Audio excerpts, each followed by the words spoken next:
evening, ladies and gentlemen. We're about to start this meeting of December 11th for the Sumner County Board of Education. Before we do, I'm going to stand for a moment of silence, followed by the Pledge of Allegiance to our country's flag. And if you feel like you would like to join me, please feel free to do so.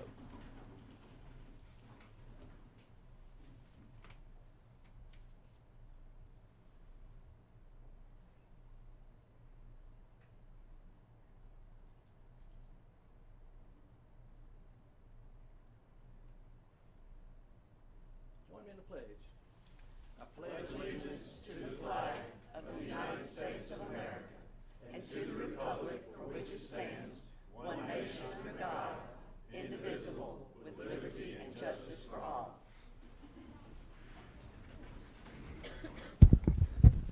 Good evening, everyone. Thank you for being here on this nice, cool evening. Got a little bit of housekeeping to go over right before we get into the meeting. We have a policy that does not allow public comments on things that are not on the agenda, and the rezoning itself is not on the agenda officially, but I think it could be a little bit confusing because it is a piece of the rezoning issue, the proposed rezoning. So if there's someone here who has come to speak on that without objection from the board, I'm going to allow that tonight and let y'all go ahead and speak on it. Board members, I would encourage us to, even though that we're allowing public speakers to speak on that, that we keep focused that we have a specific item that we're voting on. It's not the whole thing, it's just a specific item. So I would suggest that we stay on board with that. So we do have some here, and we'll get to those here shortly. Another housekeeping item, if you'll give the chair just a minute or so to when you turn your light on so that I can recognize you, I think that will give a little bit better efficiency of our time trying to get the words out here. Sometimes we just key the mic up and start talking. If you would give me a minute, I'll do my best to call on you and everything, but we'll try to keep that more organized. With that being said, we are called to order, and Mr. Johnson, do you have the roll call? Yes, sir, Mr. President. Sounds good. Next item on the agenda is adoption of the regular agenda, approval of regular agenda as presented. Do I hear a motion? So moved by Ms. Hayes, second by Ms. Bachman. Any discussion? Seeing none, all in favor say aye. Aye. All opposed? Seeing none, we have an agenda. Next item on the agenda is the adoption of the consent agenda. Do I have a motion? Motion approved. Motion approved by Mr. Gregory, second by Mr. Wilkerson. Any discussion? Seeing none, all in favor say aye. Aye. All opposed? Seeing none, motion carries. We have a consent agenda. Next item on the agenda is consideration of minutes, discussion and or action regarding the minutes of the November 27th regular meeting. Do I hear a motion? So moved by Ms. Hayes. Do I hear second by Andy Daniels? Mr. Daniels, do I have any discussion? Seeing none, all in favor say aye. Aye. All opposed? Seeing none, motion carries. Next item on the agenda is recognition and hearing of delegations. And the first one is, I believe this one is yours, Mr. Gregory, recognition of Mason Bradley from Portland High School. Thank you, Chairman Brewer. I just met this young gentleman a few minutes ago, I think for the first time. And it was my honor. If you've read some of the things about Mason, and he is one great student. There are only a few, and I'm not sure the number. Mr. Langford, I'm sure does. How many were in the semifinalists for the state? But he was the only one in Sumner County. Of all the schools in Sumner County, he was the one. And a young man, as you will hear just in a minute, has made some well, there's no word to describe. If you really, if you look at, I had Mr. Johnson to give out some information. And actually, there's one thing on there, and I know I'm gonna thank Mr. Johnson for all he's done on this, for this particular time. He is planning on, excuse me, he's thinking about, and I'm sure he can go a lot of places to college, but he's thinking about going to UT, Mr. Johnson. Woohoo, that's what we want. Very good. Go ball. I knew you'd appreciate that. Appreciate that. That's worth coming doing. That's right. Mr. Langford, since he's Department of Instruction, I'd ask him. Mr. Woods, by the way, he was unable to attend tonight.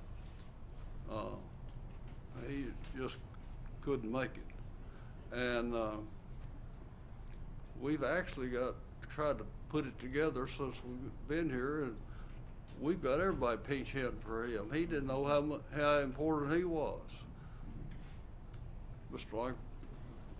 Let me borrow your sheet just a second, Mr. Kerry. No. I got it right here. Oh. Mason, if you could come up. Just a few highlights. Outstanding young man, and really active. You can see with his pullover, very active in Portland High School's FFA, state chapter and Green Hand FFA degrees, inducted into Beta Club sophomore year, a Beta officer this year, Tennessee Governor School alternate 2017, and attended Tennessee Governor School for Agricultural Sciences in 2018 and received the Counselor's Award. Inducted into National Honor Society last year and is an officer this year. He's held Chapter Star Green Hand, Chapter Star in Agribusiness, Chapter Star Farmer, Chapter Reporter, Chapter Vice President. This year he's Chapter President in Middle Tennessee FFA Regional Treasurer. Sophomore year he's a Student Council Vice President, Junior Class President, and now Senior Class President. He was a football homecoming escort. His junior year, 2016-17 and 17-18, regional proficiency winner in the area of diversified crop production placement, and a 10-year participant award in Bible Bowl, and 2 years as a 90 or above scorer. Honors classes, he's taken, I think it looks like every honors class that you have at Portland High School, so it's about quite a few. AP Calculus, which I'm sure is easy. And dual enrollment English. And then future educational goal, biosystems, agricultural engineering. However, also considering electrical engineering or mechanical engineering with a focus on automobile production. So it's our honor, and I think along with Mr. Gregory, Mason, is there someone else? Mr. Dyer and Ms. Hall got some remarks.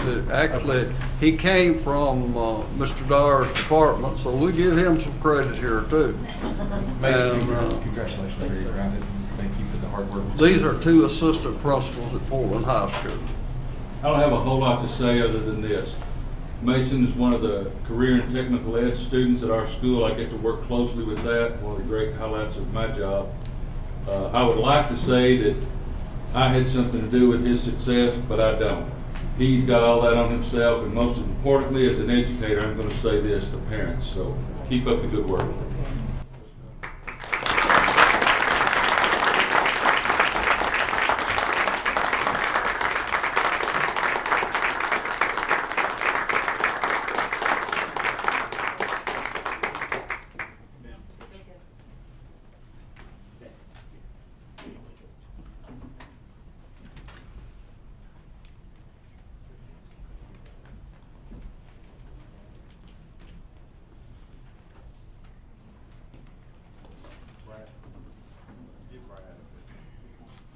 I'll take a picture of your mom.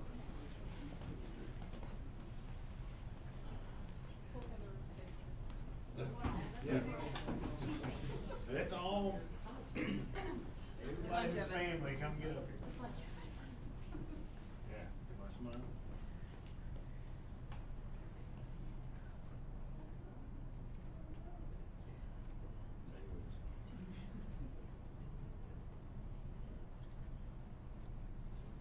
Might be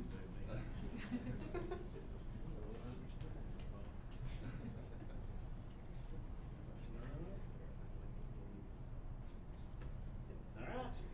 Thank you. Congratulations.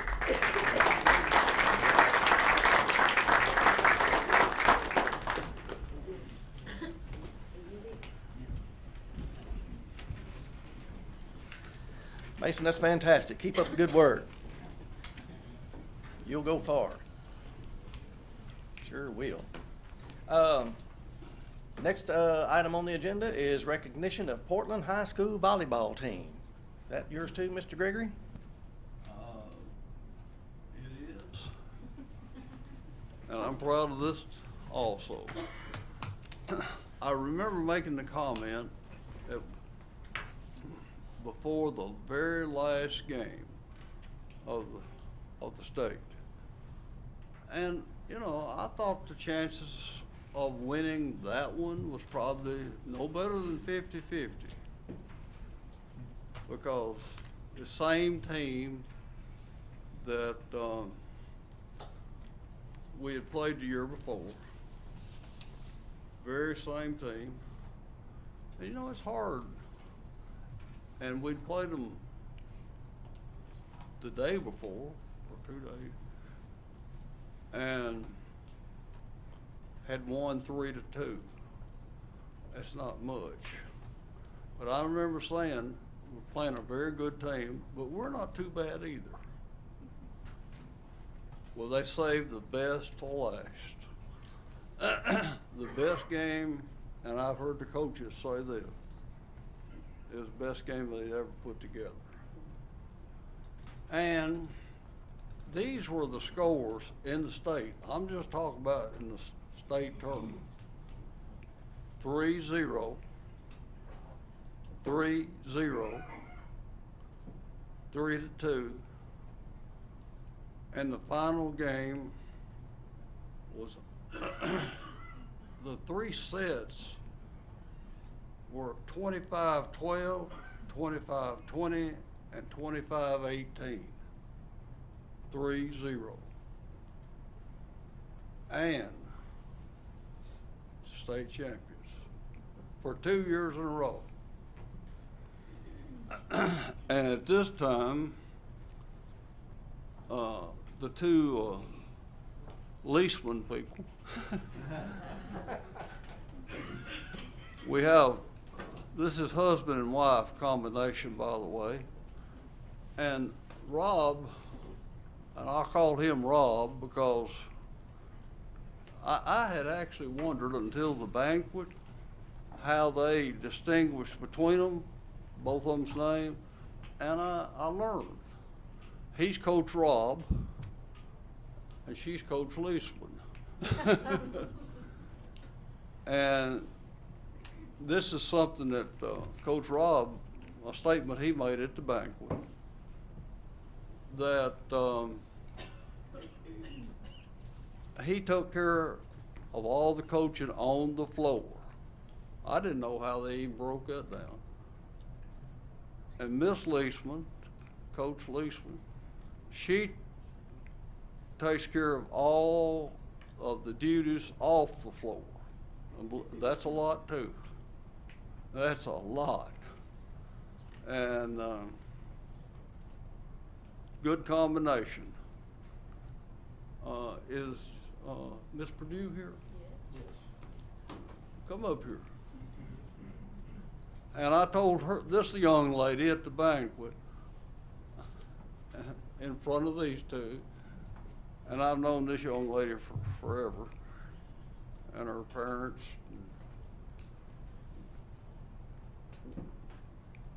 She's been coaching 2 years. And I said, if you coach very long, it won't happen every year. She's been coaching 2 years, 2 state championships. And she said, I came in at the right time. She handled that very well. Okay. Coach Rob. Thank you.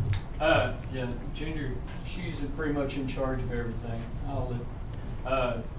It's true that I do the coaching on the court and everything else is in her control. So we've got some girls here tonight, got some coming in late. Come on down. All the girls, come on up, please. We had a good year. 44-7 was our record this year.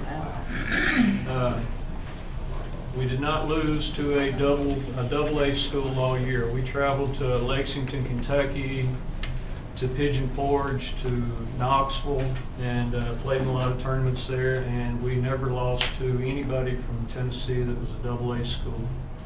So we have Marlena Bullington, right there in the blue. She's a senior. She was a the district season MVP, the district tournament MVP, the regional tournament MVP, and the class AA MVP. So she had a pretty good year.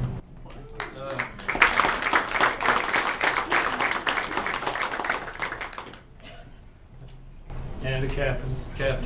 The other senior was Presley Cowan, and she was she was on the all-district team this year, and very good, strong leader, and a very good actress. Or this weekend in Cinderella. Ginger's gonna call out their names because I can't remember them. Go ahead. Some of our kids aren't here. They're involved in a lot of stuff that goes on at the high school. And Emily Rogers, she's at the ball game tonight doing I want to say Minute to Win It, but that ain't Miracle Minute, because she's in charge with DECA of the organ donation stuff that goes on at our school. So she's a junior that's here. Josie Runyon. Katie Crutchfield is a little bit under the weather tonight. Ashton Hoffman. Jordan Latimer. Lauren Waldron. Savannah Pippin. Tanner Brown. Anna McLaughlin, Emily Newland, Gracie Tucker, Cameron Whitaker. Did I get everybody? We have a few more, but they're not here. Like I said, we went 44-7 this year. Something that I need to thank you, all of y'all, for is every one of these girls played middle school volleyball. That is a very good program in the past. We have RLV, which girls start playing in the 3rd grade, and that's a big thing for the whole county. We have people from the whole county come to Portland for that. And the middle school programs, which aren't sanctioned, but y'all are nice enough to let us use the facilities. And these girls are learning now in the 3rd grade what we were having to teach girls before we had all this at tryouts. They're now learning in 3rd grade. And these programs, us, Station Camp, who made it to the state tournament, would never have got there if we didn't have these feeder programs. It instills for us in Portland. Our middle school won their all-county league. Our JV won their season-ending tournament, and we won the state with the varsity. So for us in Portland, it's very important. We build with the middle schools how to be a Panther and to be proud of it. And it's been very important for us, and I don't think you'll get a coach in the county that will say any different. So I really appreciate that. But I'm very proud of these girls, proud of them every year. They represent Portland and the Sumner County very well everywhere we go. We always get a lot of compliments in the hotels we stay in, and the officials I've never had an official say anything but good stuff about our program and about our girls. So last year when we left here, we came last year, and there was something that I thought y'all didn't find out till late afterwards, and I wish I'd known it when we came here. So I found out this year. This year's team has a GPA of average of 3.7.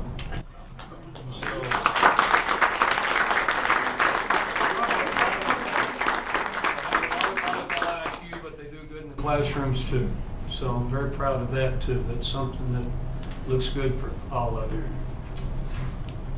Thank you all. Thank you very much.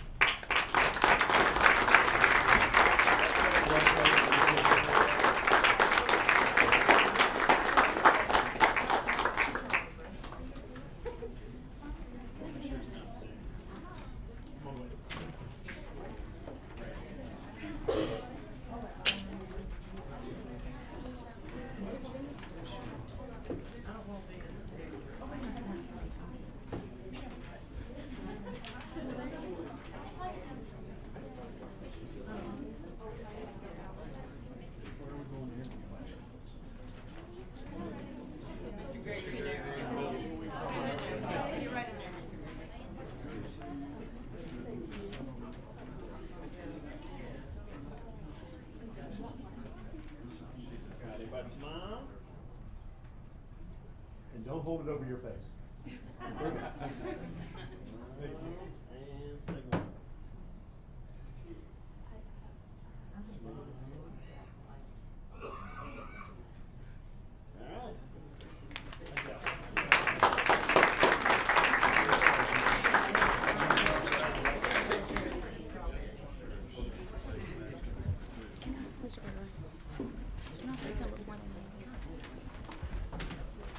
Congratulations to you. And I think one of the board members would like to speak to you before you leave. Ms. Andrews?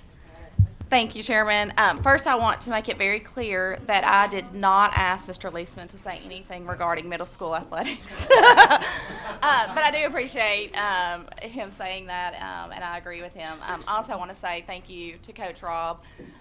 What a lot of people don't understand is that he is not an employee of Sumner County. He actually works at Nissan and goes and puts his time in there and then turns around and gives his time to these girls. And I think that that's to be commended, because I know that that's exhausting for you. I'm sure that you work your work schedule around and time off around these girls. And so for that, I just want to say thank you, because it is a huge investment into these girls. It's obviously paying off. And like I said, I've unfortunately had my girls play against a lot of these girls in middle school and have them beat the pants off of us. But we're going to work on our middle school program. But I do see a bright future for Portland, and I know a lot of that has to do with you and Ginger and Coach Jesse, and so I appreciate you for that. Thank you, Ms. Andrews. Got Mr. Gregory first. I'll come back to you, Mr. Hawkins. I'm not sure if I made this comment or not. Coach Rob was selected as the TSSAA Coach of the Year in the state of Tennessee. So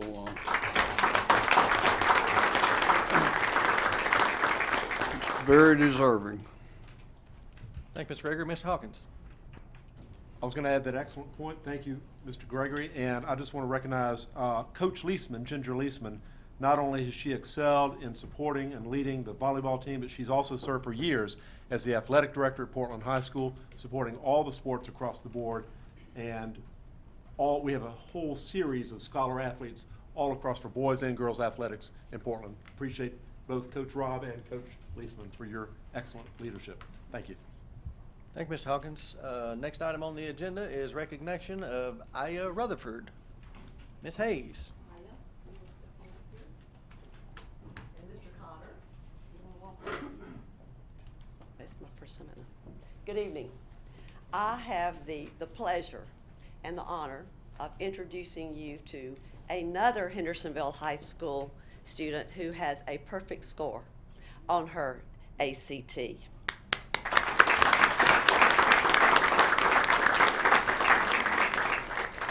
Aya is a senior at Hendersonville High School, and she has had her academic career at Nanny Berry and Indian Lake and at Ellis and Hendersonville High School. Before I give you the certificate, I wanted Mr. Cotter just to share a few statistics.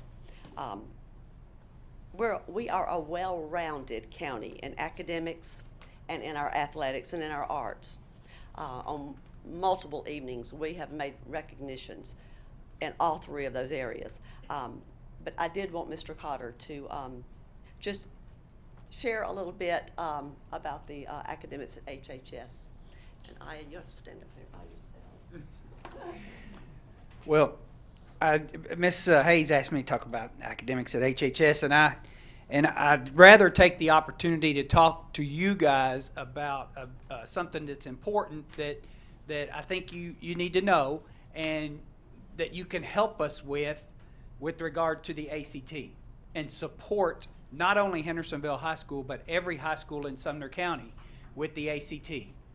The state has the last, is it 2 or 3 years, the senior retake? Is it 3 now? Last 3 years, the state has provided funding to provide a senior retake for the ACT. That means all those kids that took the ACT in March as juniors get to turn back around and take it again as a senior for free. We give it at our schools. Every high school in this county does. Let me tell you why that's so important.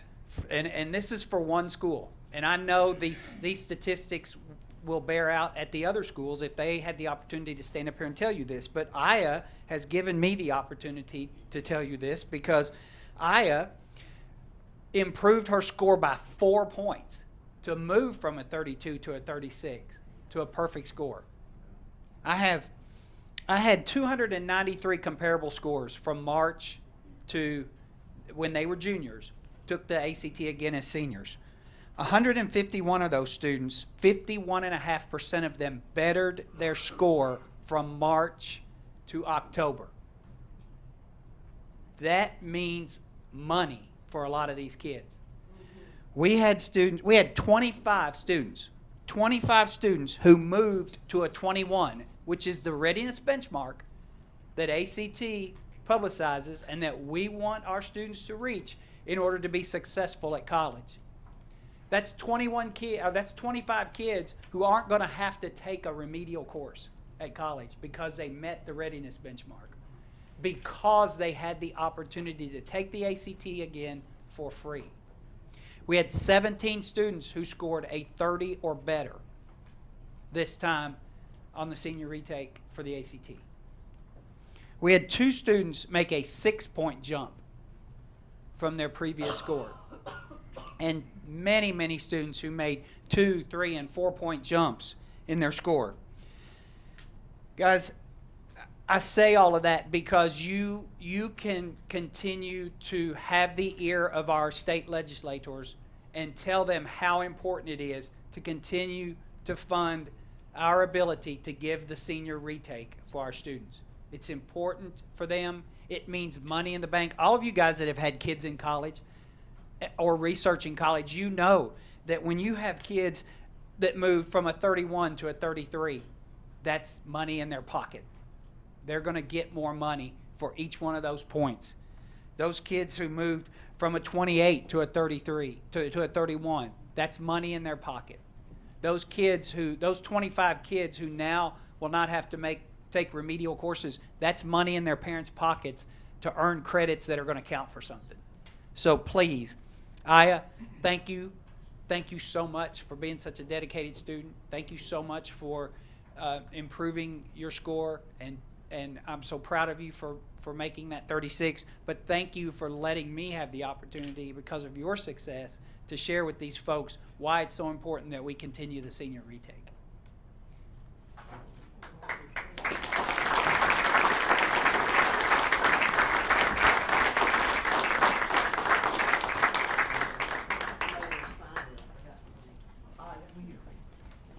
Yes, and Brooks. Etzico and Brooks are mom and dad. Little competition going on. I asked Brooks, I said, well, in the DNA, is it mom or dad? And he says, I did score well on my ACT, but you beat him. You beat him. The Sumner County School Board tonight will present you this certificate. Presented Tuesday, December the 11th, 2018, in recognition of your scoring a 36, a perfect score on your ACT. Thank you for representing Hendersonville High School and Sumner County schools with class and with pride. We wish you well in your pursuit of greatness for your community, your family, and yourself. And the world is yours. I bet you can just about choose wherever you want to go on to school. So congratulations.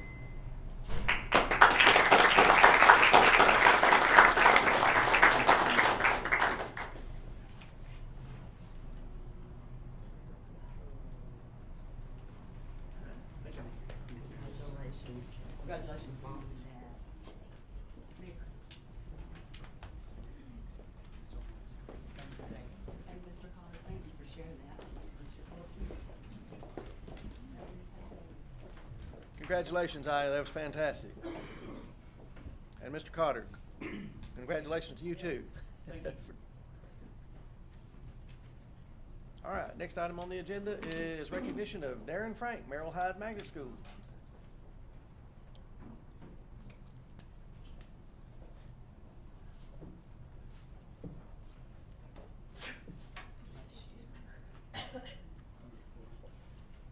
evening. And just for the record, I'm not being recognized. So, but I appreciate it. And congratulations to the contingency from Portland. Well done. And to Aya, she's already left, but that's some fantastic company to be in tonight. I'd like to actually address the board tonight and thank you and present something to you. For your commitment to our schools, our communities, and most importantly, to our students.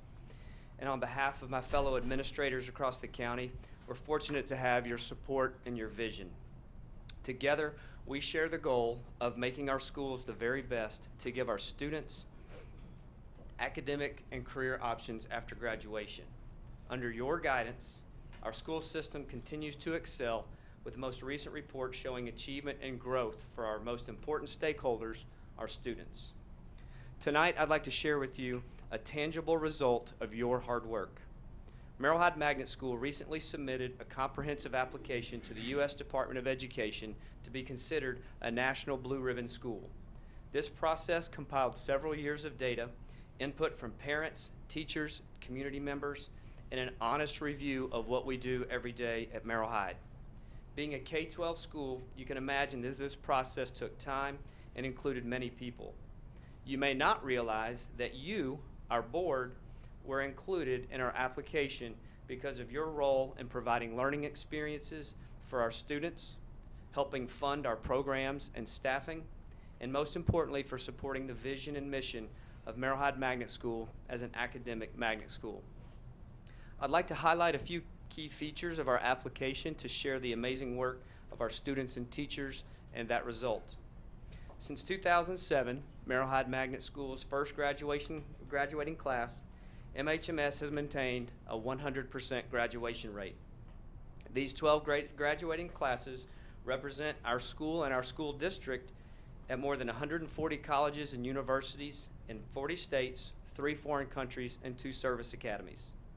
The class of 2019 have all applied to and been accepted to at least 1 college as of this evening, with the average graduating senior being accepted to 3 colleges. That's 100% college acceptance today. The classes of 2017 and 18 were offered over $9 million each in scholarships, which is an average of $158,000 per student. Accepted scholarships for those 2 classes was over $4 million, or just over $63,000 per student.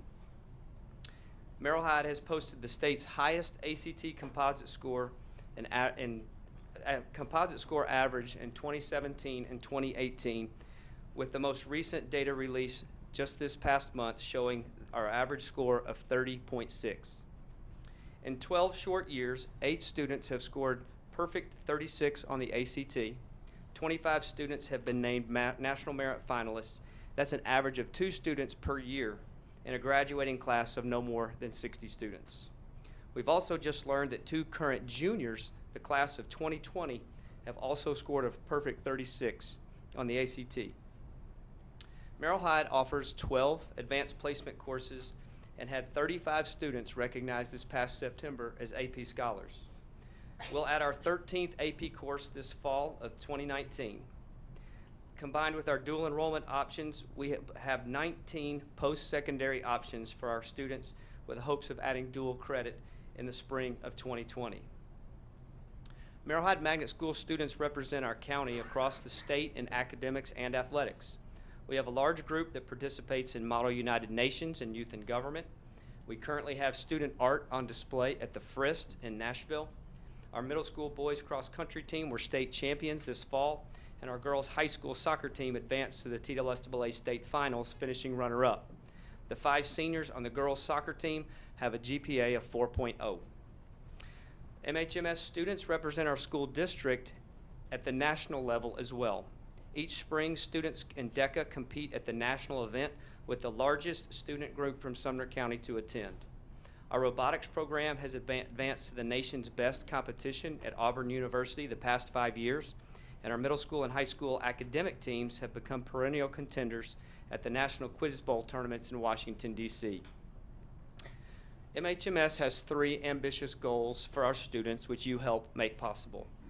Our elementary students will be 100% proficient on track or master grade level standards, and be working ahead of grade level by the time they leave for middle school. All middle school students will earn 2 high school credits in 8th grade, and all graduates will earn at least 6 college credit hours through AP and dual enrollment courses upon graduation. While all of this data can be measured with metrics, we believe that there's much more to our students. Since opening in 2003, MHMS has utilized the Paideia philosophy of educating the whole child, mind, body, and spirit. The Paideia approach teaches students how to engage in the learning process through civil discourse, critical thinking, and respect for cultural differences. Our goal is to graduate well-rounded and socially conscious young men and women. One area that is fundamental to our school's mission is service. We currently have 3 service projects going on virtually at all times and all grade levels. These are led 100% by students. Our students are serving locally, Sumner County communities, in the greater Nashville area, with prior service projects this fall, including helping out students and families in Carteret County, North Carolina, and the Florida Gulf Coast. We believe that learning by doing in our communities are the best classrooms. I'm honored to lead the Merrill Hyde Magnet School staff, along with Jason Bennett, the assistant principal, my leadership team, exemplary staff, and community.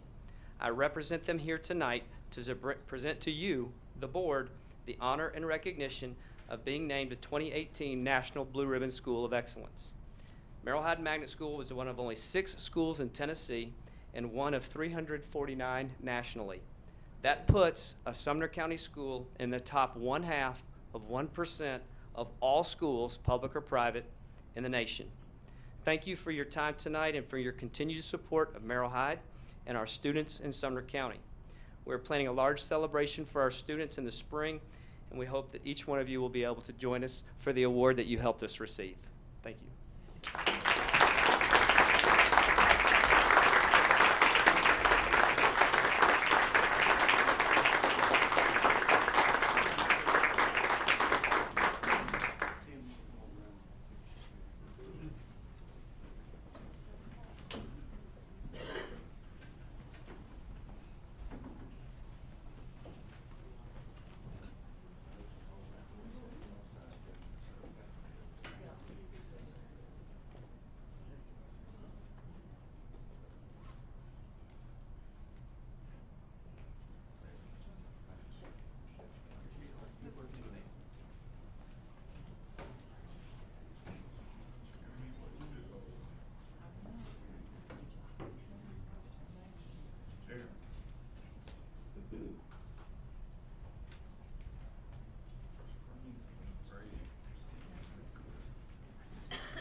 Thank you, Mr. Franks. That was fantastic. We sure appreciate that. And I do not have an agenda anymore, so I'm just letting it go where it's going. Okay, recognition of Middle College. Thank you. I'm Brad Schreiner. With me is Betsy Hunter. We're co-principals of the Middle College High School.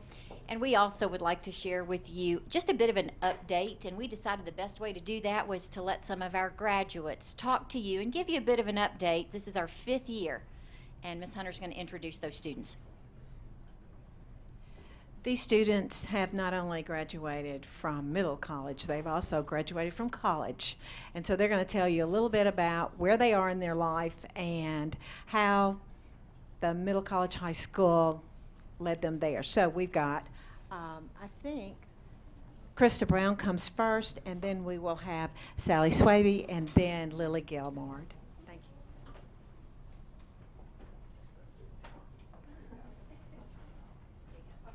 you.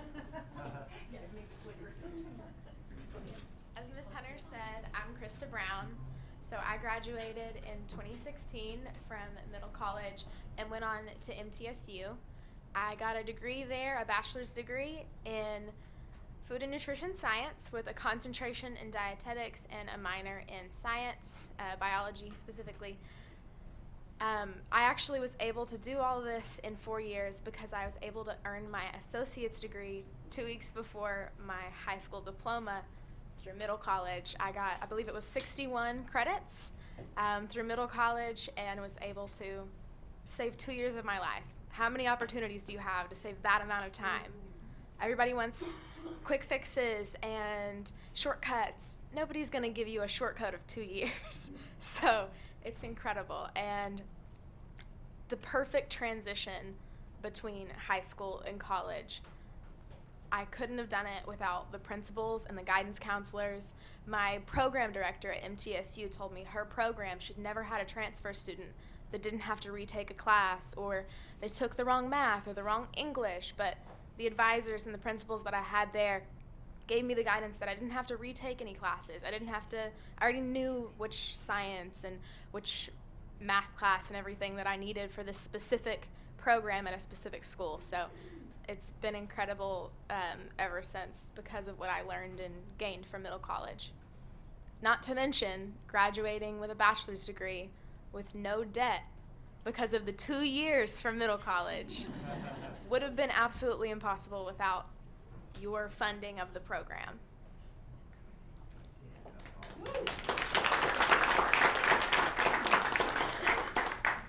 Hi, I'm Sally Swaby. I am a student at Western Kentucky University. I got my undergrad in organizational leadership, and that just took 2 years. And Western Kentucky also has another program similar to Middle College, but it's called the JUMP program. So you're able to take graduate classes as an undergrad. And so I am now in my master's program, and I have 2 more classes to take this next semester, and then I'll be done, and I'll have my master's in organizational leadership as well.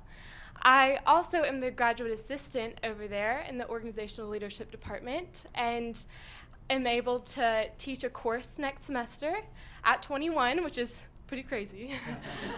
And so I'm really excited, and I also had the opportunity to have an internship at the Secretary of State's office this summer with Trey Hargett, and it was amazing, and it taught me so much, and none of it would have been possible without Middle College. Like Krista said, 2 years of free college to bypass through all the Colonnade, all the gen ed level classes was amazing. It really propelled me to a different level, and it also prepared me for college. It taught me little lessons that I didn't have to learn the hard way, because no one's really there to guide you through that first process of transitioning. So thank you to my principals, my former principals, Betsy Schreiner and Brad Hunter.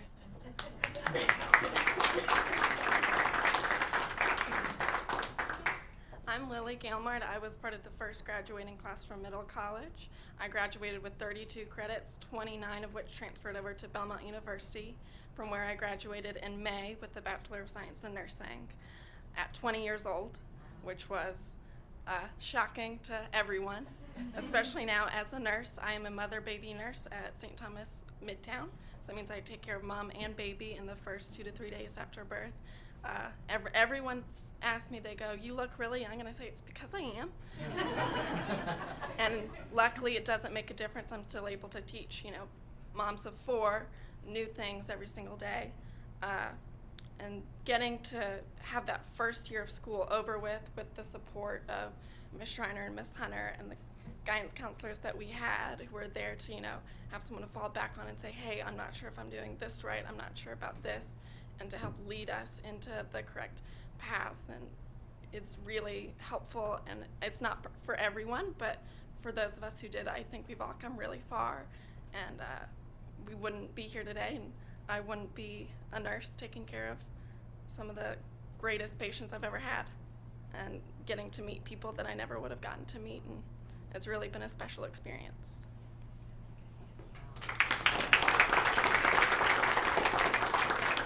So we started with 50 students, and we now have 70 that'll be with us in January. And we just appreciate the fact that we get to be principals of such a great school that gives kids the acceleration financially as well as academically. And we're guests on Vol State's campus, and you all let us go out there and run that program. And for that, I think Ms. Hunter and I are very grateful. We're thankful that you entrusted this great program to us. We appreciate you. Thank you.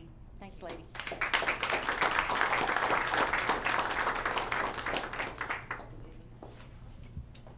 Thank you very much. Boy, we've heard some great stuff tonight. That's fantastic. Thank you very much for that. Oh, let's see. Next item on the agenda, we are going to be hearing from the folks who would like to speak on the rezoning. I'll remind you of the process. The little red light's already on, but if it's not on up there, if you push that silver button down there, it will make sure that it comes on. You give your name and address for the record, and you'll have 5 minutes to speak on that particular agenda item. It's not a time to ask questions and have a question and answer session, and we do request that you make all your comments directed towards the board. So with that being said, Sarah Veal.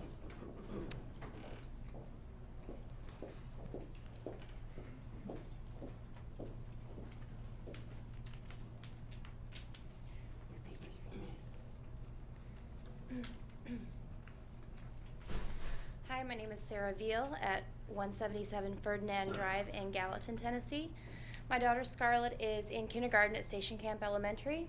I'm also a licensed professional counselor with over 18 years experience working with children and families. A couple weeks ago, I spoke about the importance of structure and consistency and defined traumas and emotional distress related to stressful events. The two-stage rezoning plan is most definitely going to be traumatic for many of our children. We've heard many people say children are resilient. They'll be fine. But how do we know? Resiliency is the ability to recover readily from or adjust easily to misfortune or change. Not everyone has the same level of resiliency. This is usually a personality trait that can be difficult to measure, but is very unique to each individual. Those who are less resilient may unnecessarily experience a change in academic performance in the two-stage move and have other social difficulties like being more susceptible to bullying. Sadly, this is a real problem for children today, and not considering this piece of their emotional well-being is unacceptable. We'd like you all to consider one group of children that already have been identified as special needs. The children with IEPs or 504 plans are examples of those who are in danger of truly falling through the cracks in a seemingly rushed two-stage move. The Individualized Education Plan, IEP, is a plan or program developed to ensure that a child who has a disability identified under the law and is attending an elementary or secondary educational institution receives specialized instruction and related services. The 504 plan is a plan developed to ensure that a child who has a disability identified under the law and is attending an elementary or secondary educational institution receives accommodations that will ensure their academic success and access to the learning environment. The handout I passed down further explains these and the differences between them if you're not familiar. In preparation for this meeting, I reached out to the families in the community asking them to share their experiences about this process, specifically providing the following information: their child's age and current grade, a brief summary of why their child has an IEP, how long it took to get the current IEP in place, a list of special resources, accommodations currently in place thanks to their IEPs, and the number of siblings in the household of that child with an IEP, their current ages and grades. This last concern has to do with the importance of preventing family separations and decreasing the negative impact on the overall family system. Several parents responded in great detail about their children and experiences. I've included a printout of their situations and heartfelt concerns directly from what they sent me. This is just a sample of students who fall into these categories. Most children with an IEP are receiving specialty services daily. They typically require extra assistance from staff and are often the children who require the most consistency. Consistency is more than just the same schedule. It's familiar faces, familiar places, familiar expectations and interactions. This remains all about keeping our children safe emotionally as well as physically. The bottom line is that these plans and services usually take up to a year to develop and implement and involve input from multiple people, including teachers, special service providers, counselors, and parents. While this group is easy to identify because of this process, there are dozens of other kids who will also struggle with situational anxiety, fear, stress, and sadness related to these changes. Emotional distress will impact their academic performance and self-esteem. We realize the move to the new campus is inevitable. We want to partner with the schools to ensure that our kids can make a smooth transition with thoughtful consideration of the services and resources they will need at the time. A rushed temporary move is not in their best interests. We have yet to see what the projections are for the next couple of years that seem to be driving a sudden temporary move. That is very disconcerting to us as parents. We can't effectively explain the situation to our children if we don't understand ourselves. The following are important questions that, while cannot be answered tonight, must be answered and soon. Will all the same services be available? Can you guarantee a seamless transition? Who is going to be ensuring that these kids get their services and resources immediately? Will these children have to start over in the temporary school and then do it all over again in the final move? Sitting here during the last meeting, I heard several of you speak up for those who may not be able to speak for themselves, which is wonderful as the board. Kids that may not have certain advantages, for example, transportation. The same could be said for our children in this two-stage move, especially those with lower resiliency. What about those children in that particular disadvantage? I've said this before, there must have been other viable alternatives to moving our children more than once. They need to be further examined. Please remember, you do have the option to vote no on stage 1 if there is any other way to spare our children from an absolutely unnecessary extra move. Thank you. Thank you, Ms. Field. David Foster.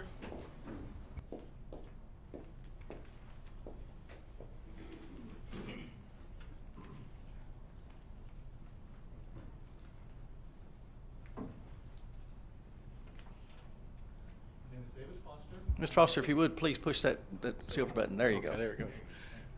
David Foster, 1115 Longview Drive, Hendersonville, Tennessee. Kids go to beach. Good evening and happy holidays, board members. I know Christmas is coming, and thanks for everyone for being here tonight. I have been praying and thinking about this topic, about the rezoning topic, this 1A rezoning topic that's going to affect us on Longview a lot, and I'm sure you guys have been too. I think it's impacted everybody in the community. It's going to beach, station camp, even schools, maybe not as impacted by it much. I think everyone knows about it. It's in the newspaper and stuff. Well, I thought I'd kind of tell my story, how we ended up in Hendersonville. So about 8 years ago, literally 8 years ago, we started looking for a place to raise our family. We had put together some metrics, honest metrics, such as good schools is one of them, low taxes, right? Being able to buy a house that we liked, so we wanted 2 or 3 acres, 4 or 5 bedrooms. And I put a matrix together and weighted them. I looked in places in Kansas and Colorado, looked at Brentwood and Franklin, we looked at Alpharetta and Georgia. So as we were looking at homes all around the country, we ended up finding a listing in Hendersonville. And it was amazing how that kind of happened. So we came to look at the house, and it was perfect. And then I started looking at the elementary schools in the area, and we were zoned for beach, according to the website, right? And it was a great school with great reviews, and it was like, this is amazing. We've finally found our place. So we looked for almost 3 years. We moved around the world a lot, and we settled in Hendersonville, Tennessee. We didn't have any relation here. We came here for the schools. We came here for the environment. The bit of an irony in all this is that my great-great-grandfather actually fought the Battle of Nashville in the Civil War. We kind of put that together later on. I didn't know. And believe it or not, this isn't so much like, this is the honest to God truth. We're part Cherokee too, from this area, from Tennessee, North Carolina area. So it's like we're kind of coming home, but we didn't intend to come home, but it kind of all worked out that way. So we finally got our kids here. We got settled, we moved, and we entered Beach Elementary. Now, Beach Elementary is a great school. Nothing wrong with that school. It's great, but we had teething problems. Okay, it's just maybe at most schools they have this, but it was tough for everyone to get adjusted, I guess. I have a kid. I have one child who's in the 5th grade now. Another one's in the 3rd grade. Another one's in the 1st grade. So we're pretty busy. And we have another one not in school yet, but we're very actively busy, as you can imagine. So as we moved into Beach, and newcomer, whatever, coming in, my child looks not like me, unfortunately. The DNA mix came out. It looks like a little Cherokee Indian boy running around. So he's not blue-eyed. He's brown skin and brown hair and stuff. So we had to deal with some bullying. We had to deal with some fights and things like that, a little bit of the R word, not a lot, and we expected that. We've been around the world. We lived in Singapore. We've lived in Malaysia and places like that. So we kind of water off a duck's back. We get it. But we did the hard yards. Bobby knows us by first name, and we know Bobby by first name. His phone, his number is in my cell. So whenever I go, oh no, what's happened now, type of thing, I see the number come up. Bobby does a great job, right? I think he's doing a great job there. But we've done the hard yards, you know. We probably go and talk to Bobby for good and bad things 2 or 3 times a semester, right? We love beach. This is our school. This is what we've come accustomed to, for the good and the bad. We like beach quite a lot. But with the rezoning and everything else, we feel like we're taking a step backwards. On Friday, we had a discussion with, I think, one of the board members, and the kids overheard it. And we had to tell them what was happening with the rezoning. So it had to happen. We had to tell them. So my son went to school on Friday.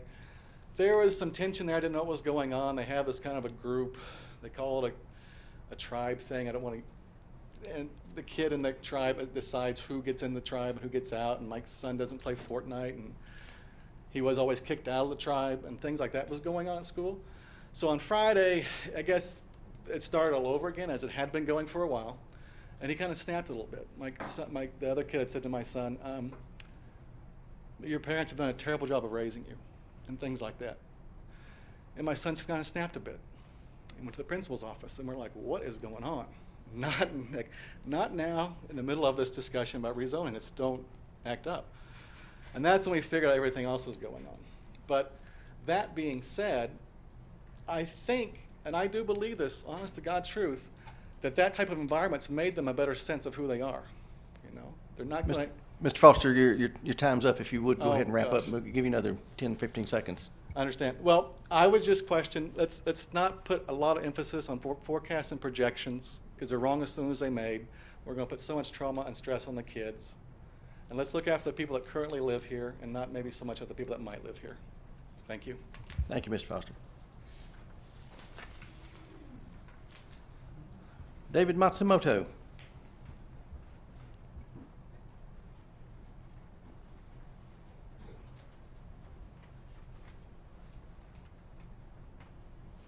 I think this is on, yes. My name is David Matsumoto, and I live at 229 Blackthorn Lane in Gallatin.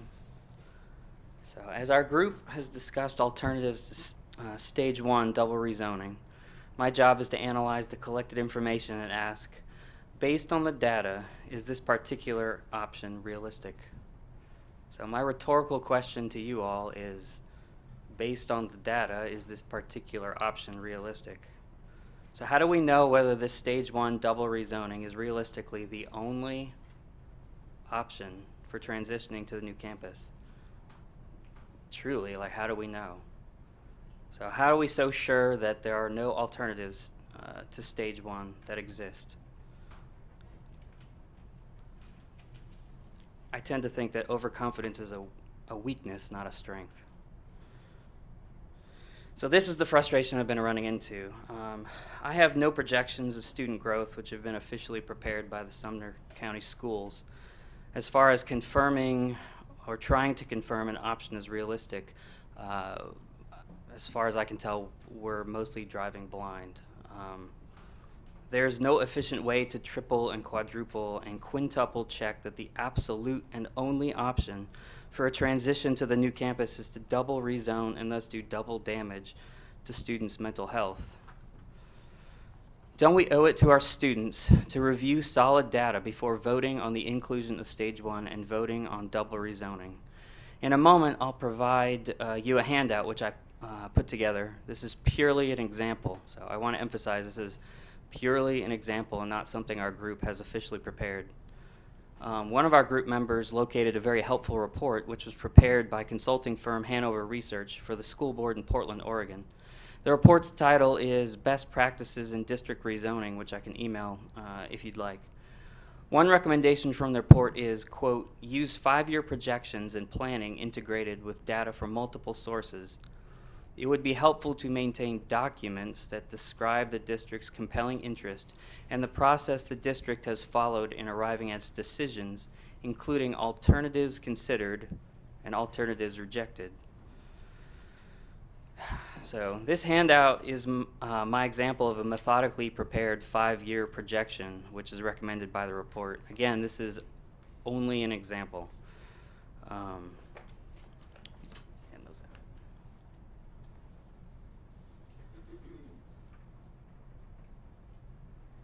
Something like this, which you'll hopefully get in a minute, should be something like this documented projection should exist for each school, be updated quarterly, combined together, and used for long-term planning purposes so that nothing like stage 1 ever needs to be considered, much less officially proposed again.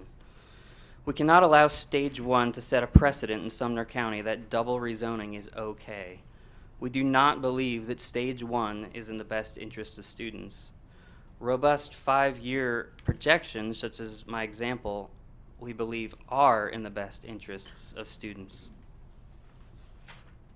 So I would love to stay afterwards and discuss how to put this projection document together so we, alongside you all, can use it to explore alternatives to stage 1. Thank you. Thank you, Mr. Matsumoto. Dana Smith.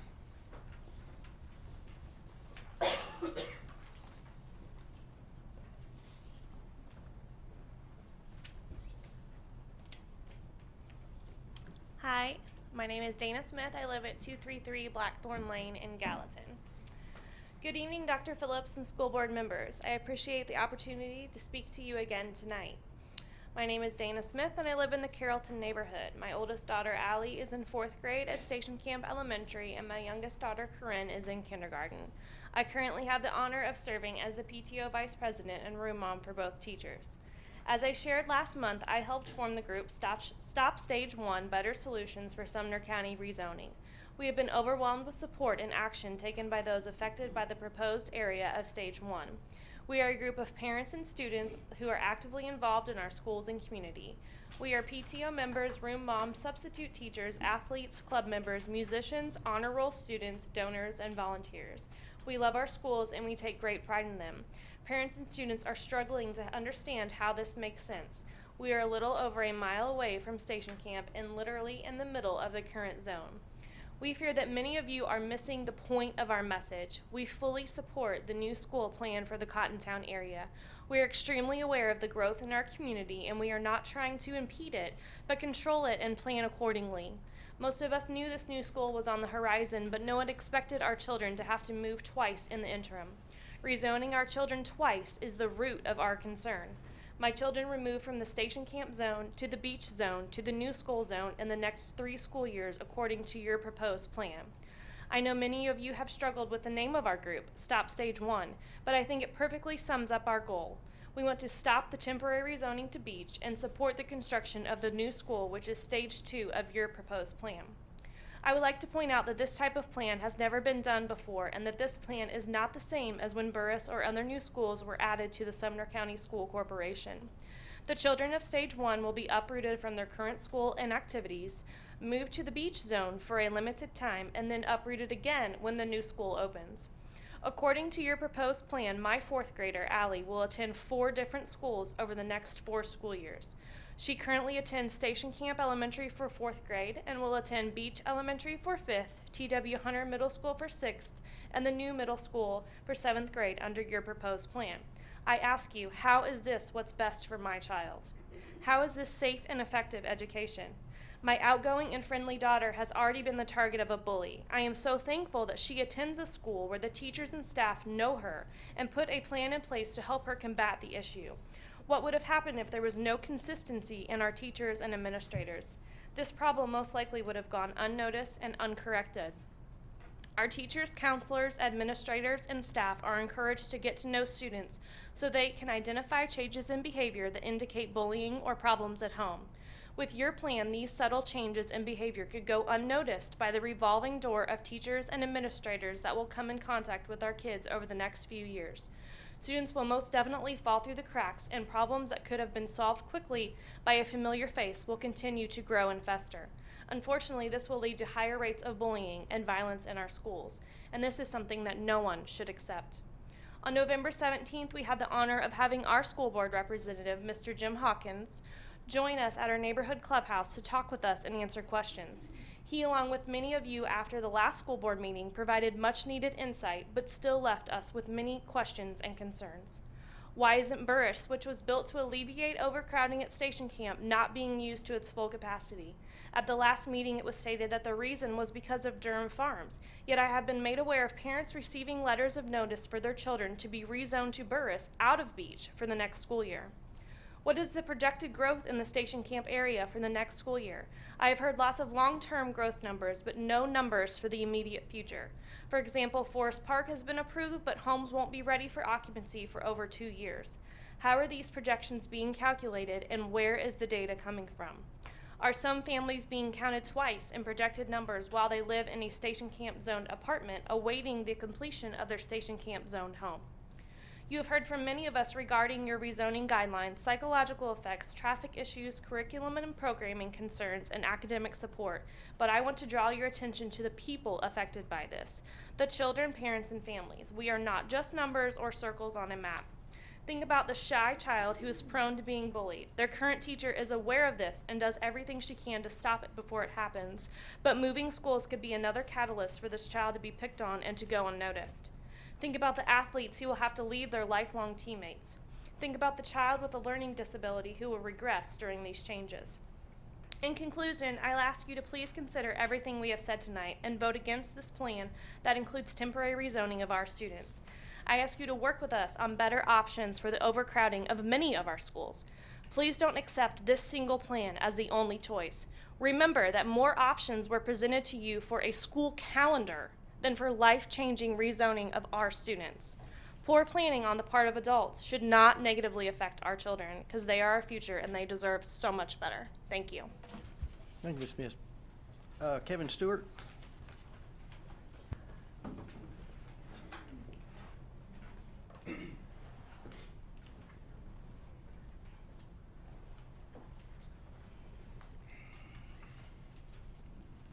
My name is Kevin Stewart. I live at 330 Blackthorn Lane in Gallatin.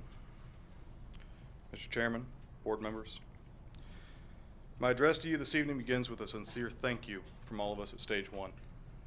Specifically, to recognize Mr. Hawkins and Ms. Andrews for communicating with us. You have heard from my neighbors the potential side effects of the current Stage 1 proposal. We are concerned about the psychological impact, the antisocial climate, the lack of available spaces in the after-school programs, transportation issues, and the overall disruption of the educational environment for every student in both Beach and Station Camp schools. As proposed, Stage 1 places hundreds of families in constant turmoil for the foreseeable future. What we offer you tonight and ask for in return is compromise.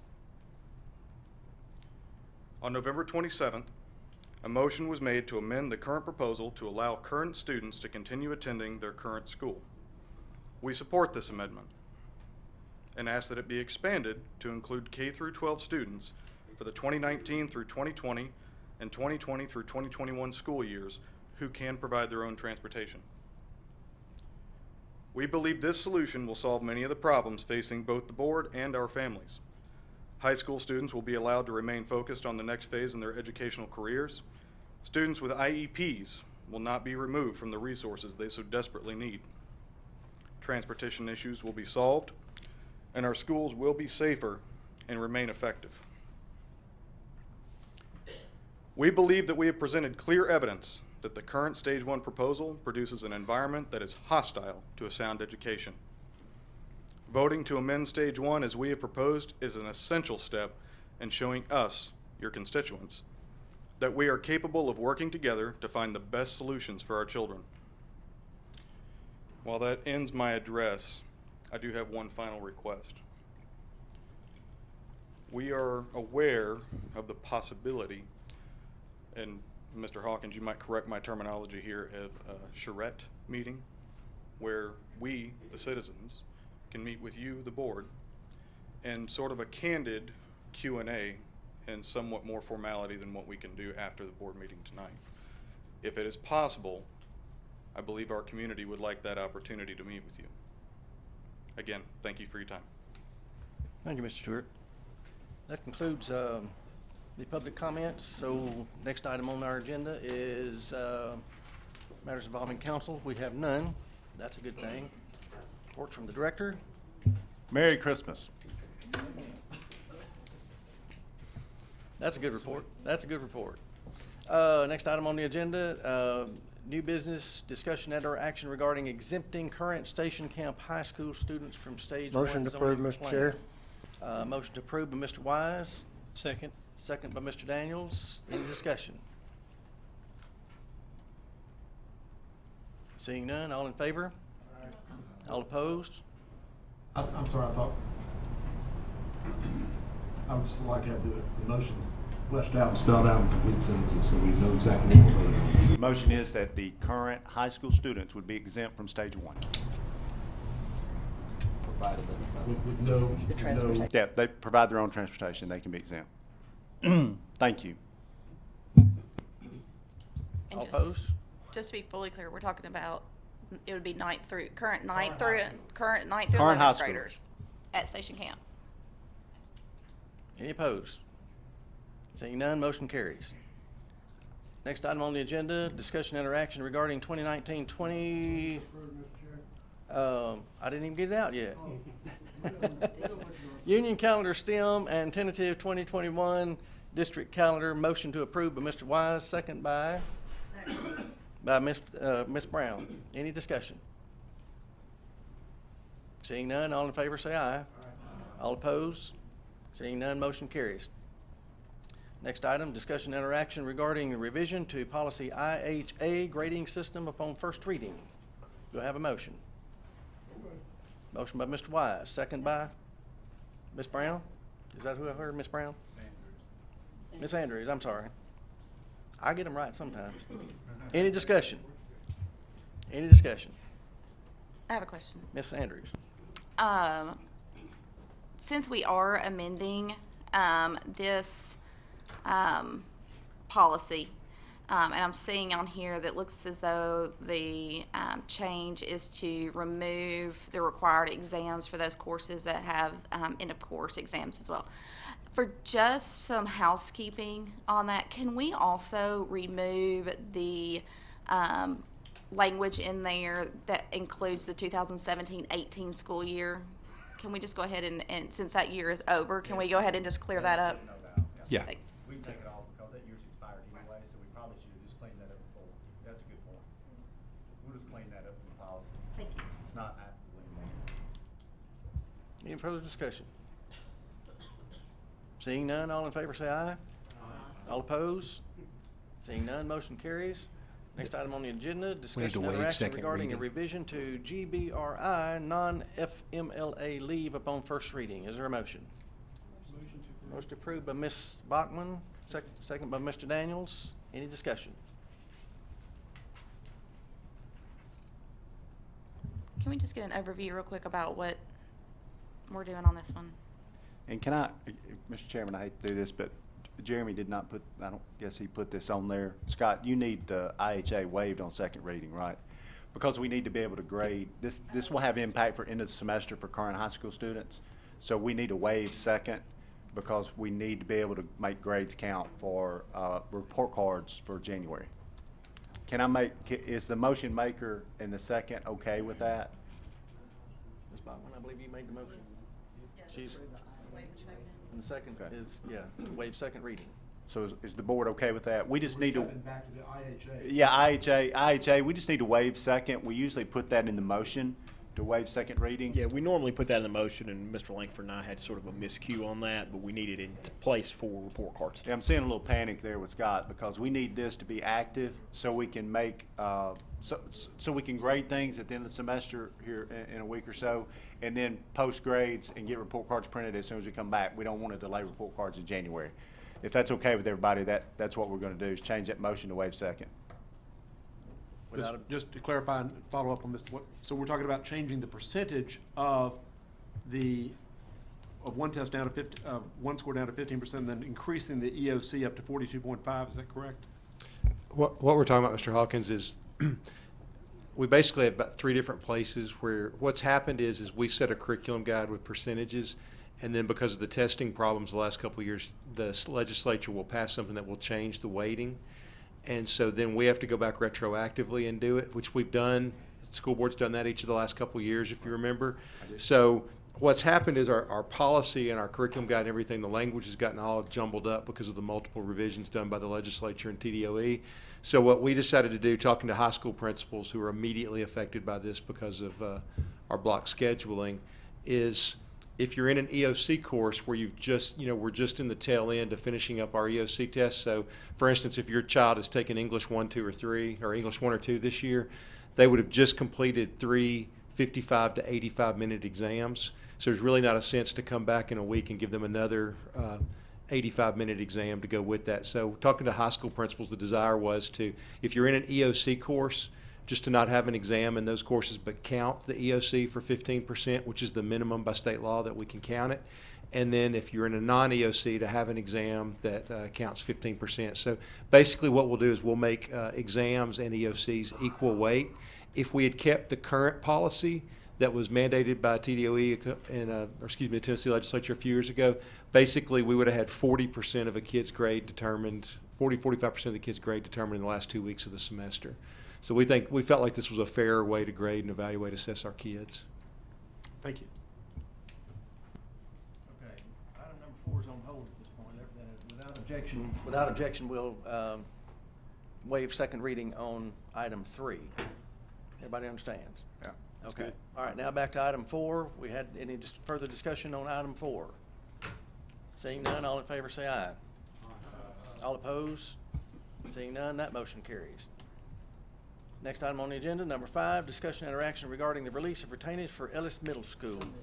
Motion by Ms. Hayes, second by Ms. Bachman. Any discussion? Seeing none, all in favor say aye. All opposed? Seeing none, motion carries. Unfinished business, discussion and interaction regarding amendments to the general purpose budget. Motion, is there a motion? Motion to approve. Motion approved by Mr. Daniels, second by Mr. Wise. Any discussion? Seeing none, all in favor say aye. All opposed? Seeing none, motion carries. Next item on the agenda is discussion of study session items. Anyone have something you want to put on the study session? Ms. Andrews? I just have a quick question. If we, I'm showing on here that we have the discussion of the naming of the new campus. Can we get a brief overview of kind of what that's going to look like, just to be prepared for that meeting? We're going to throw out some naming options. I think we also have all of our current names and colors. Ms. Brown mentioned that, and so I thought that was a good idea, so you guys would know across the county the mascots we have, the colors we're using, those types of things. So we're going to give that out. We're going to throw out some options that we've been given or that we've thought of looking historically, because we have a policy that's very specific about how we're going to name a school. And so we'll probably bring that policy forward so every one of us remembers kind of how the steps we have to take to name a school, and then we'll move forward through that policy. And of course, I'm sure you guys will have some discussion about what you like and you don't like, and why, and that sort of thing. And then maybe you have a better suggestion that everyone loves, and maybe you'll have a constituent that has a great name and mascot, and so. We'll just go through the policy, and then hopefully come up with a great name and mascot and colors within a couple of months, so we can integrate those into the planning and design of the school. Thank you, Dr. Phillips. Anyone else? Mr. Johnson. We also have the middle school athletics policy coming back, and we have our continuing journey through the policy manual. And just a reminder to everybody, next study session is January 8th. January 8th. Mr. Hawkins. I have a question. On January 15th, which is a voting meeting, that's when we're going to be having more active discussion on Stage 1 and Stage 1A. Is that correct? Correct. All right. Tonight, we made a decision as a board, which I appreciate the articulation, to allow a grandfathering option for any current high school student enrolled at Station Camp to be able to continue to attend there during the next 2 years with self-transport as a feature of that. What I would like to talk about is one of the things, for instance, Mr. Foster tonight, when he was talking about Beach, he is actually, his kids are attending Beach and are actually being proposed to go to Burris, which is a slightly different version of Station Camp to Beach. This is Beach to Burris. I just wanted to look at and tee up some of the numbers and the projections, as Mr. Matsumoto mentioned, about the elementary schools and the middle schools and the numbers that we've looked at. As I've gone back and looked at the last 5 years of growth and the actual numbers from 28,409, less than 0.1% to the next year, 2015-16, very minimal over the last 5 years. We've grown from 28,409 to 29,450. I just want to talk about some numbers and see if we have some projections available that may be of interest for discussion. So I would like to add that as a study session item for consideration. All right, good. Thank you. Thank you, Mr. Hawkins. Anyone else? All right. Seeing none, next item on the agenda is comment from board members. We'll start with Mr. Wilkinson tonight. No comments tonight. Mr. Gregory? Wish everybody, everybody Merry Christmas. Thank you, Mr. Gregory. And Ms. Brown? Same. I wanted to wish everybody Merry Christmas, and I think we should wish Miss Hayes happy birthday tomorrow. She's a lot better looking than her age, let me tell you. Thank you, Pam. Thank you, Ms. Brown. Mr. Wise will get you light there. Mr. Wise? Thank you, Mr. Chairman. I do want to share with the board some news from the White House area, rather sad news, but late yesterday, one of our middle school students lost their home in a fire. And here we're 2 weeks before Christmas. They were renting this house, caught fire late yesterday. Single mother, 11-year-old son that attends White House Middle School, and then a 3-year-old little girl.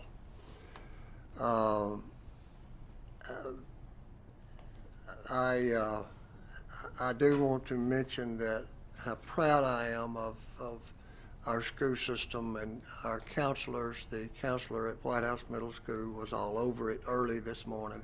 Principal was all over it early this morning.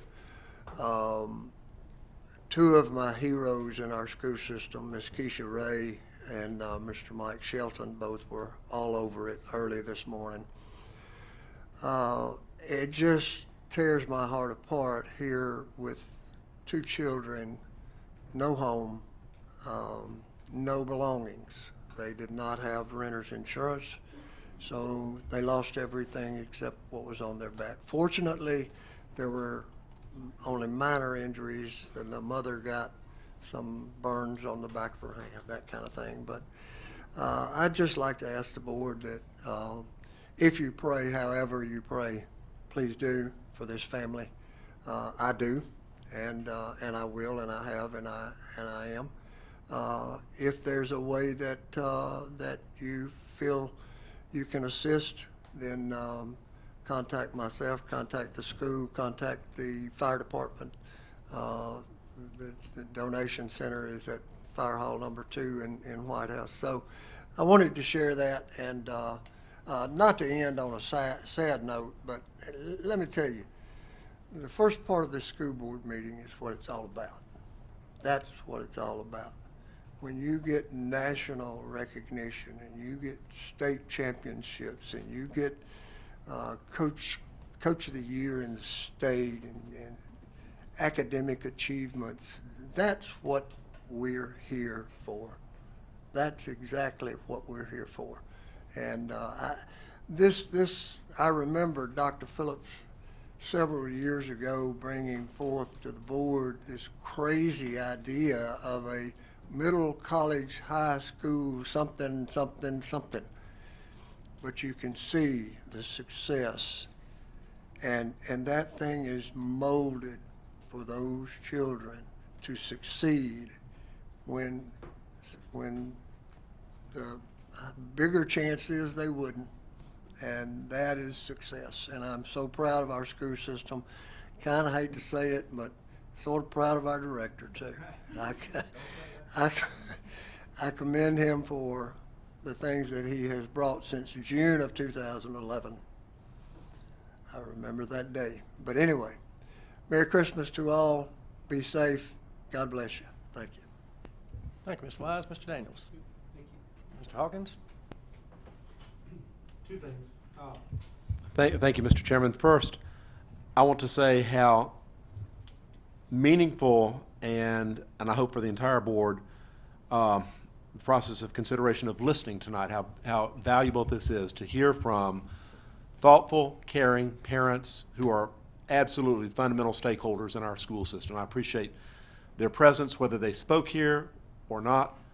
I appreciate you all and appreciate your inputs as we go through the decision-making process.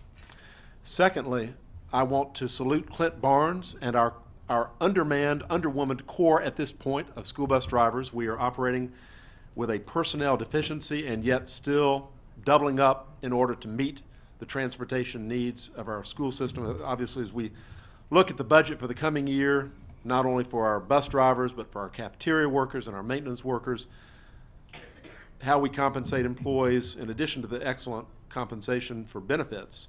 I appreciate that Dr. Phillips already has that on his radar, along with Ms. Pritchard, and whatever budgetary magic can be done to strengthen our overall compensation for team members who are sometimes not on the front line, but always behind the scenes supporting the quality of our safe and effective education. Thank you. Thank you, Mr. Hawkins. Mr. Duncan. I'd just like to wish everybody Merry Christmas and have a safe holiday. Thank you. Thank you, Ms. Duggan. Ms. Andrews.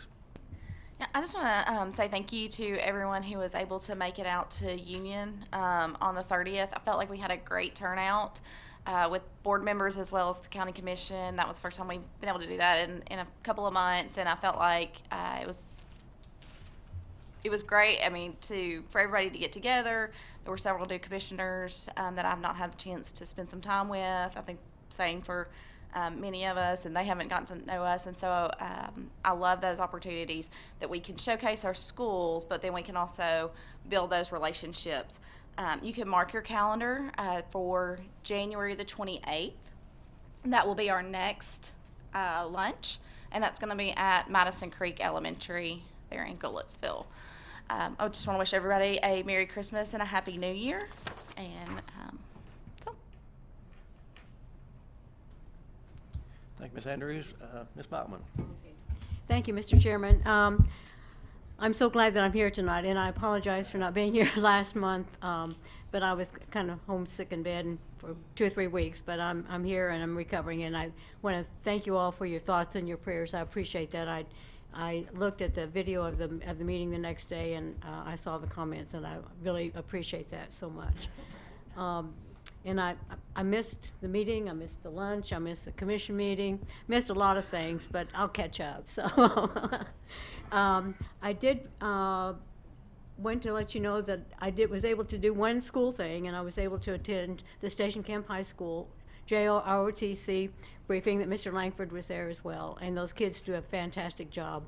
The ROTC program doesn't get a lot of comments, but they do amazing work, not only teaching them the military courtesies, but teaching them life skills and community projects and that kind of, they do an amazing job. So, and I know Mr. Langford and I appreciated being invited to that. See, one other thing, I want to echo what Mr. Weiss said and Mr. Hawkins. I appreciate your comments. I will try to help the White House family. I read that this morning. That is a horrible thing to happen.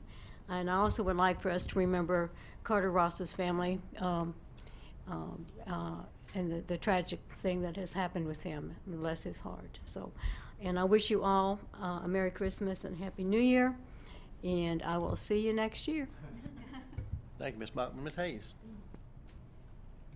Thank you, Chairman Brewer, for my voice holds out here. Merry Christmas to all.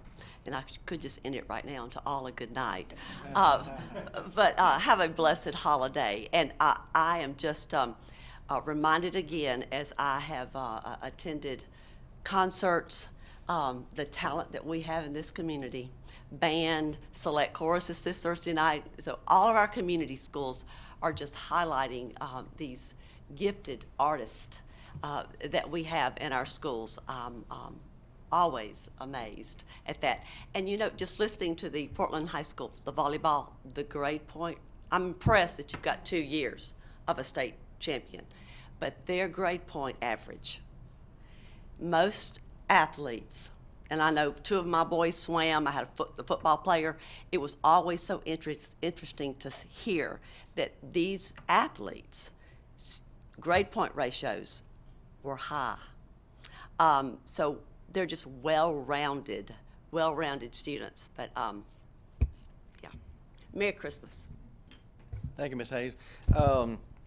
I'll just quickly say a big thank you to Andy Brown. I don't know if he knows how good he's doing, but that air conditioner is working fine in this building. So I wanted to commend him on that. My hands are like icebergs, but we'll be okay. You've done a fine job.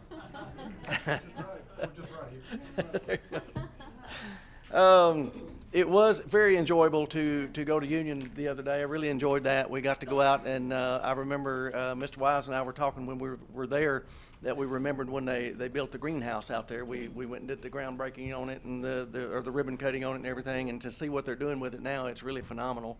And I enjoyed looking at the chickens. I hadn't seen a good mess of chickens in a long time, and it was just good to see the chickens there. So really good school over there, doing a great job. And so that's all I have to say other than Merry Christmas and a Happy New Year, and I'll see you next year as well. We are adjourned.